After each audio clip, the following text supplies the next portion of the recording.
Welcome to video number 2 of a course on digital marketing for business owners. I hope you caught lesson 1 about the Google Ad account setup and organization. I did a bonus lesson on Google Analytics. Google Analytics is incredibly helpful in defining audiences and setting up conversion tracking. I highly recommend that lesson. However, it is still possible to run Google Ads without following the instructions in the bonus lesson. Lesson 2 today will focus on Google Ads implementation. If you have not already, be sure that you've watched lesson 1. There's a learning activity or assignment in this lesson that will be extremely beneficial in today's lesson. By this point, you should have your Google Ad account set up. You should understand the Google Ad account structure. And you should have your campaigns, ad groups, and keywords ready to import. In today's lesson, we will implement the campaigns that you created in the learning activity. This includes launching ads for your business. At the end, we will review what to look for as your ads are live for the first week. And at the end, we'll have a wrap-up learning activity and learning check. Let's get right to it. So to refresh your mind, here is the learning activity from lesson 1. This activity shows an account organization template. It outlines how you should organize your Google Ad account. How you organize your account is ultimately up to you, but account organization enables you to learn quickly and scale your sales. On the template, you'll notice that I included important reminders and points to keep in mind as you build out your campaign. I hope you've already done this. As you can see below in the example portion, I have done this for Gravity Dice, and these are the campaigns, ad groups, and keywords that I will implement in today's lesson. In order to implement your new Google Ad campaigns, you will need to open your Google Ad account that you have created for your business. Simply go to Google, search for Google Ads, and log in. It is normal when you create an account for the account to reopen at the simple or smart mode. Simply click the button that says Switch Modes. This will open up the expert mode. You may not feel like an expert yet, but you will be an expert at Google Ads. And if you learn starting in the expert mode, and you will know of the many different levers that you can pull to optimize your Google Ads. Once you have switched the view, select the button that says New Campaign. You may have a warning that none of your ads are running. This is normal. You paused your campaigns from last time and you have not yet launched your campaigns that you're going to launch today. So go ahead and ignore this warning. When you open up the campaign creator, a set of goals will show up. Select the goal that is most in line with your business goal that you outlined in the learning lesson activity. You'll notice that the goal for Gravity Dice is to sell more dice. Therefore, we are going to select sales as our Google campaign goal. You see many options here that open up as types of ads that you can launch. We are focusing on search ads. These ads show in response to individuals' search queries that your business is an answer for. Go ahead and select search. Know that you will learn about these different ad types as the course moves on. Google search ads are an excellent place to start, and they help you learn so that you can apply these learnings effectively later. You'll note Google then gives you an option to select ways that you plan to accomplish your goal. There's a difference between website visits and store visits. Website visits are online website visits. Store visits are physical location visits. For example, for Gravity Dice, our goal is website visits, as Gravity Dice does not have a physical storefront that we want to drive traffic to. So I will select that. Select the option that's best for your business. Next, Google Ads gives you options to complete. Please notice that you already have the answers to these questions in the Learning Activity 1. For example, your campaign names will go in the campaign name box. I just like to have 2 tabs open, and I copy and paste from tab to tab. This might seem a little clunky, but having the build out, the account organization template completed helps you stay neat and organized. At this point, I am going to deselect the display network. That means these ads will only show as answers to search queries in the Google search engine. Next, you'll want to select your targeting and location options. I will go through this for Gravity Dice. Know that this will be different for your business. Select the targeting that is best for your business. In the Audiences category, you can expand this to show many recommended options by Google. These options are wonderful, and I love them. As you select them for a search campaign, Google will take extra consideration into the audiences that you select. For example, if I just select the general public, then anyone who searches for my terms can be shown my ads. Whereas if I select an audience, Google will take extra effort to show my ads to people that search my term and are a part of that audience. In theory, those people are much more likely to buy if you have your audience set correctly. In this instance, I'm going to see if Google has a real player game category or a Dungeons and Dragons category. People that like these things are more likely to buy Gravity Dice. You'll notice there are so many options. It is easy to get lost and confused here. Do not worry about it. Select those that jump out of you and move on. This is a portion in which we get to set a budget. Go ahead and set something that's within your monthly budget. Keep in mind that Google budgets are interesting. Google will only spend up to 20% over this budget per day. Why 20%? Well, over a monthly average, Google will spend your daily budget times 30.4. It will not spend more than that in a month. But on a given day, depending on the search volume, if there are more searches on one day than another, then Google will show your ad more above your daily budget, and then it will show it less on days that there are not as many searches. Google will notify you if the budget is not great enough. Budgets can start at $1 and can be as great as you want them to be. Keep in mind though that this is a daily budget and it can add up very, very fast. For example, a simple sounding budget for one campaign of $5 a day, times that by 30.4, that is roughly $150. If you have 2 campaigns running at that amount, that's $300 of digital ad spend in a month. It can add up very quickly, so be aware of this. To start, I'm going to set the Google Ad campaign budget of $5 a day. As I visit this tomorrow, I'll notice that Google will give me recommendations to increase my budget. And it will give me projections of how many sales I can expect for my respective spend.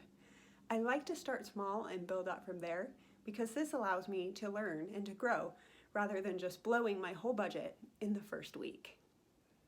Next is the bidding strategies. These strategies are also different, but for simplicity's sake, I'm going to share 2 that I feel are very relevant for e-commerce business people. One is clicks and one is conversions. Google will optimize for clicks and conversions so that you can get either the most clicks or the most conversions. You define these conversions as whatever is best for your business. This could be a contact form filled, this could be a sale, this could be a call into your business. But for Gravity Dice specifically, we are going to define a conversion as a sale. When campaigns are starting out, they need clicks. Google will gather a lot of people that get a lot of clicks, figure out who the converters or the purchasers are, and then it will use its smart algorithm to be able to show the ads to people that are most likely to convert when you bid optimizing for conversions. The tricky thing is, it's tempting to start out with a bidding strategy that focuses on conversions. You can't necessarily do that starting out. Google needs 30 conversions, in Gravity Dice's case, 30 purchases in a 30-day period to be able to optimize for conversions. If the algorithm does not have enough data, It cannot optimize the ads to show to specific people who are more likely to make purchases. Therefore, whenever starting a new campaign, I do maximize clicks until I receive 30 conversions in 30 days. This goal is attainable for most businesses. If not, you may want to explore what is wrong with your campaigns, and if that doesn't work, you may want to explore more effective marketing options. In this section, it asks you to set a max bid for clicks. This is a cost per click method, which means that I will only get charged when people click on my ad. This bid is very competitive.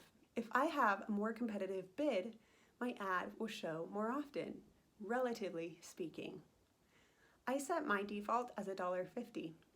Terms for yours may be different. You'll notice what the keyword planner suggests. Consider an average of those suggestions.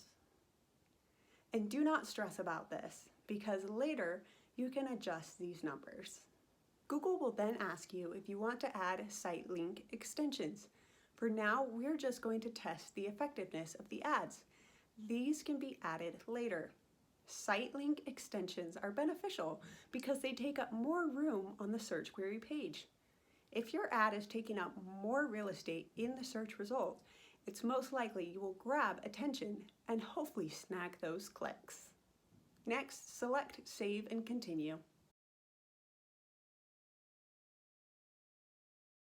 Now it is time to set up an ad group. Again, if you've completed the template, this is very simple. Just copy and paste the ad group name and the keywords in the respective categories below. You'll notice Google has included recommendations. Don't just hit next. Review these recommendations. Ensure that they are relevant to your business. Ensure that they would lead searchers to your goal. Notice that these keywords do not have any punctuation. That means these keywords will be broad match keywords. Broad match keywords can show up for similar search queries. Essentially, they are a broad net casting for those that are searching similar terms. I prefer to use phrase match because it is very specific, but you can use what you feel is best for you. I reviewed the different match types in lesson 1, so if you need a refresher, go ahead and watch that lesson. Simply enter the ad group name, the URL, and the keywords that you outlined in your lesson 1 template. You'll see an option to add another ad group. Select that and add your next ad group. If you have separate campaigns, these will be added separately using the same process at the end.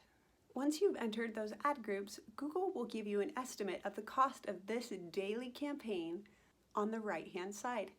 This is extremely beneficial. If your budget is too low, consider enlarging it. But if it's over, do not worry. Then hit Save and Continue. Once you hit Save and Continue, you will move to the next window.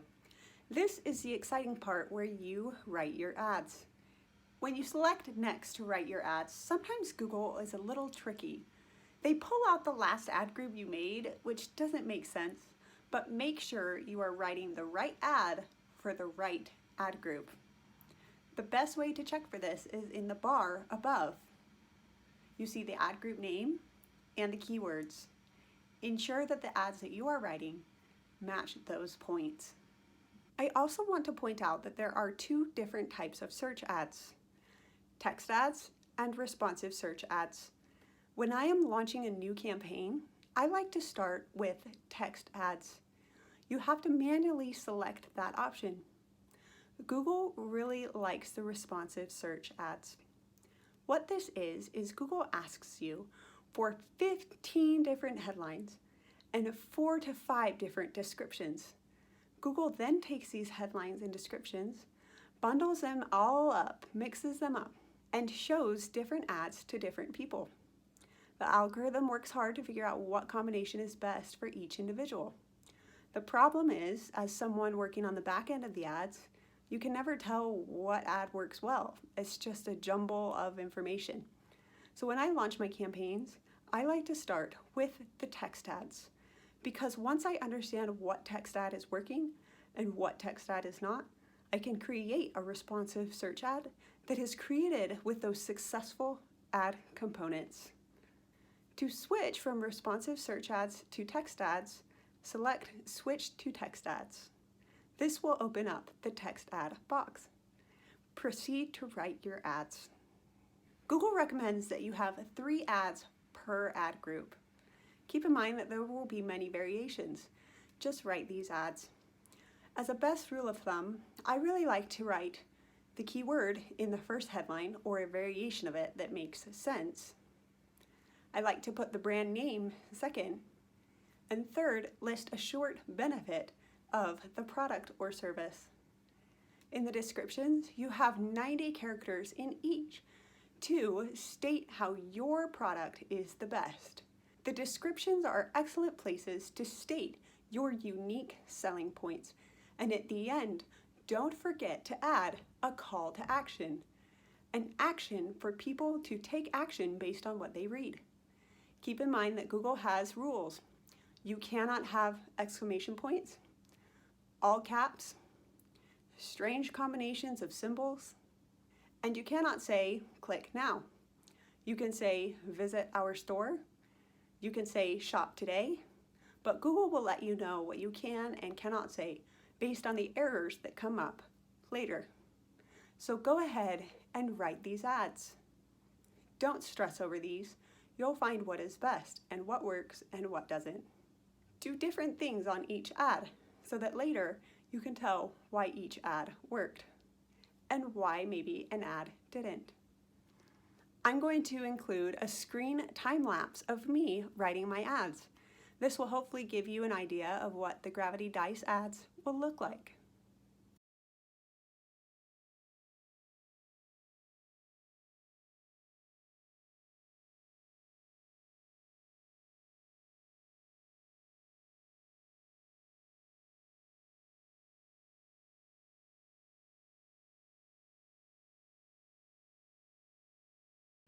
Once you've created your ads, review the summary, make any changes as you see fit, and then select Publish. I personally like to just select Publish and go into the campaign and make changes later. I've had some instances where Google does not save my changes when I backspace. To ensure that your ads are correct, go to the Overview, select the campaign you want to edit, and select Ads. Ensure that the ads are there that you uploaded, in addition to the keywords under the Keywords tab. Once you've verified that your first campaign imported correctly, simply select Create a New Campaign and upload additional campaigns that you have created in your account organization template. Once you've verified your campaigns are launched, you'll notice that there is no data. This is normal right when you launch, but ensure to always have the proper time frame you expect to see selected when you review your campaigns. For example, as you can see, the time date I have selected is June 3rd through the 16th. Today is the 17th. So if I want to check back on these later today, I want to make sure that June 17th is selected within my time frame. To change that, simply hit the date and select what dates you would like, the start date and the end date. Then select Apply. There you have it. After entering one campaign, you'll feel like you're getting a hang of it. After entering 1 or 2 Google Ad campaigns, you'll feel like you're getting a hang of it. When you start adding 3 or more, you start really becoming an expert. Now you're going to let these ads run over the next few days. You'll want to monitor the data in the main overview window. I'm going to review specific metrics really quickly so that you can understand what you are seeing. It is wise not to make major changes unless necessary for a week to 2 weeks after you've launched your ads. Changes you want to make immediately include budget changes such as overspend. For example, if you submitted a daily budget of $50 instead of $5, That's something you want to fix right away. Also, if you notice that your ads are showing for terms that are not relevant, you want to add those as negative search terms in your campaigns. To see what terms people are searching, visit the Search Terms report. Simply select keywords on the left-hand side of Google Ads. Then select Search Terms. When you have enough data, a week, 2 weeks, or more, this will show what terms people searched that resulted in showing your ad. If you notice terms here are not relevant, you want to add them as negative keywords. For example, if I see that someone searched rubber duck and it showed my ad, which it will not, but for example purposes, I would want to make rubber duck a negative keyword. I would go to the Negative Keywords tab and click on the plus sign to add rubber duck as a negative keyword. This negative keyword list will be a work in progress. There will be some things that your ads will show for that you may not want. It is impossible up front to be able to expect or anticipate all of the possible negative combinations that your ad will show for. So this is why you want to be an expert in Google Ads. This is why you want to view expert mode. You have all of these options and you can make your campaigns great and reduce wasteful spend. This will help you scale your sales.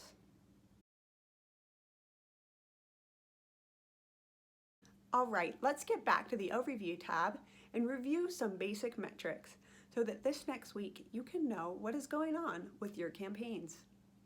Ensure that you are on the All Campaigns window.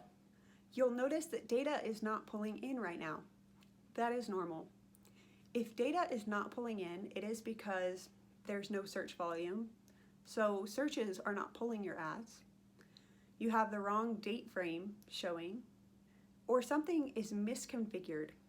For example, you could be targeting an audience that is not big enough for your ads to show.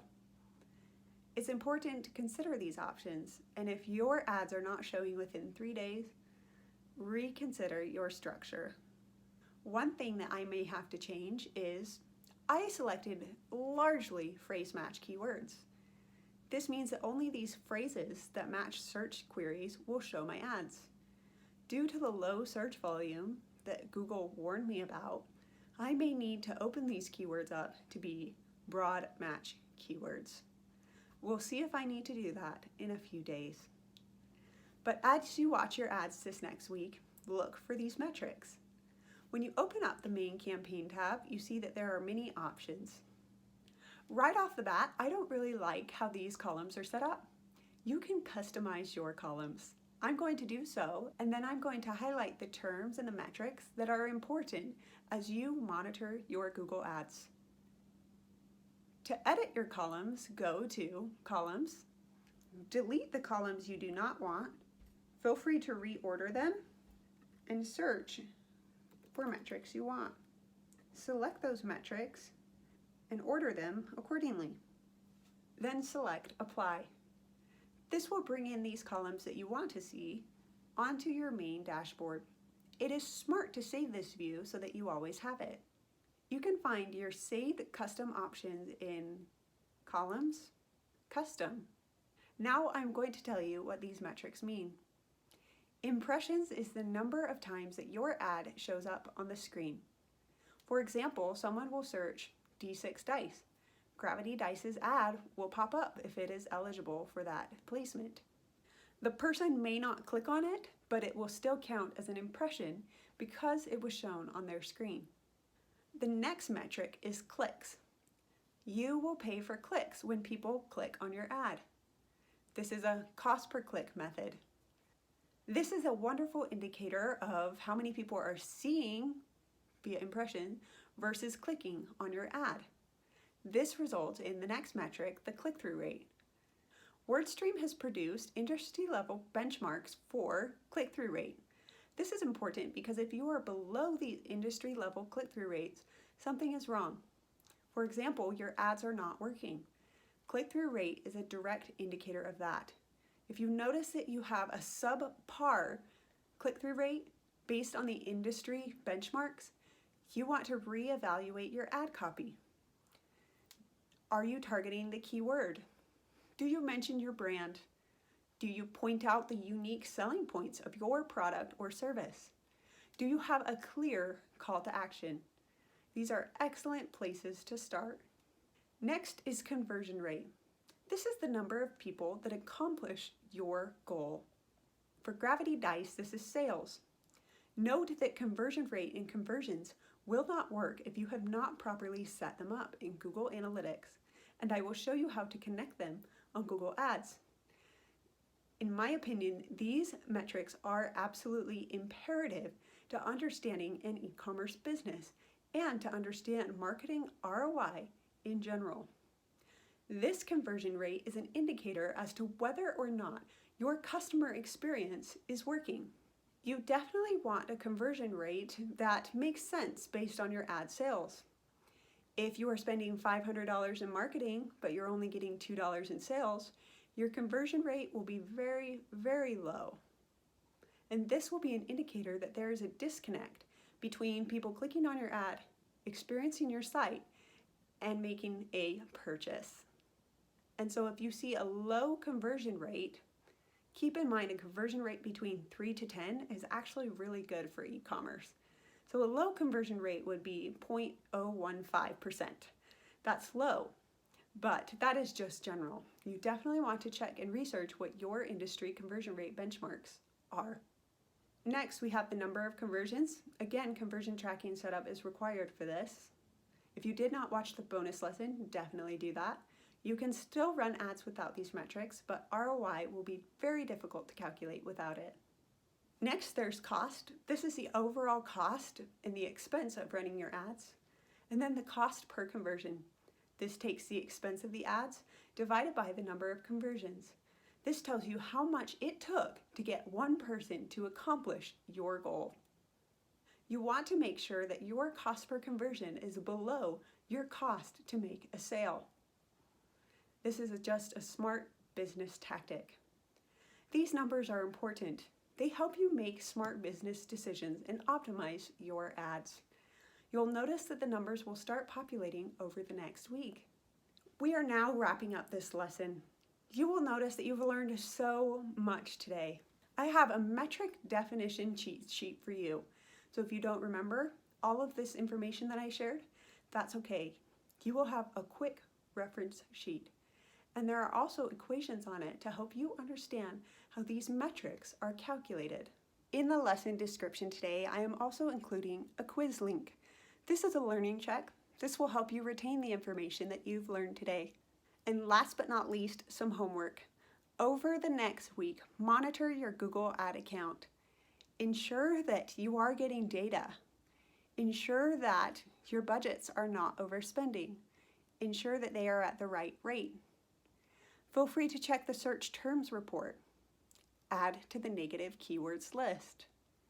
I'm excited about next week's lesson because we are going to review this data and talk about what it means. We're also going to talk about what improvements we can make after week 1, week 2, and so on of running a campaign. Throughout the rest of this course, we'll talk about the different ad types that you saw that may be good for your business. There is so much to learn, but guess what? You're becoming an expert already.